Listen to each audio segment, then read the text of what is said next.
ኑ ምሳ እናዘጋጅ። እንዴት ዋላችሁ? እንዴት ናችሁ? ሁሉ ሰላም? እኔ እግዚአብሔር ይመስገን ደህና ነኝ። ምሳ እየሰራው ነው፣ እንጀራ እየጋገርኩ ወጥ እየሰራው ኑ አብረን እንስራ። እንጀራውም ተጋገረ፣ ወጡም ደረሰ። ይኸው ትኩስ በድቁስ ነው የሚባለው። በስመ አብ ወመንፈስ ቅዱስ አሐዱ አምላክ የተባረከ ይሁን። ኑ ምሳ እንብላ። የሐሙስ ምሳ ይሄን ይመስላል። በቸኮሌት የተሰራ ነው እንግዲህ። በስመ አብ ወመንፈስ ቅዱስ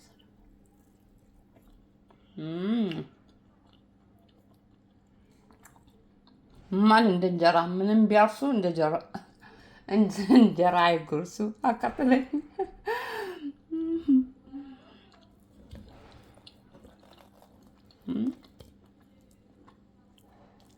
ማን እንደ እንጀራዬ ማንም አይደርሳትም።